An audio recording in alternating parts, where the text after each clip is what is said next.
Suspect sa pamamaril sa Santa Cruz, Davao del Sur, na-arrest na naman sa isang police operation.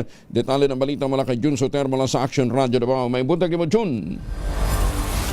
Mayong buntag usab Kuyang Angel, naaresto sa loob lamang ng ilang oras ang suspect sa pamamaril ng isang sasakyan sa National Highway sa Barangay Astorga, Santa Cruz, Davao del Sur, malapit sa crossing to Bison, matapos ang mabilis na hot pursuit operation ng kapulisan Pebrero 7, 2026 ng hapon. Kinilala ang suspect na si Roger Maningo, 38 anyos, may asawa, isang house contractor at residente ng Barangay Zone 4, Santa Cruz, Davao del Sur. Ayon sa mga biktimang mag-asawang sina Arnel at Villa Twerky Montero, kapwa subcontractors ng Lazada at residente ng Buhangin, Davao City, papunta sana sila sa Santa Cruz upang kunin ang kanilang mga muebles gawa sa nara mula sa suspect na mangyari ang insidente. Habang binabaybay ang nasabing lugar, pinaputukan ng suspect ang kanilang puting sasakyan na tinamaan sa iba't ibang bahagi. Nadamay rin ang isang dumaraang kotse matapos tamaan ng ligaw na bala na naging sanhi ng pagkabasag ng windshield nito, habang wala namang naiulat na nasugatan sa insidente. Patuloy ang investigasyon ng kapulisan upang matukoy ang motibo ng suspek at ihanda ang kakulang mga kaso laban sa kanya. Ito si Jun Soter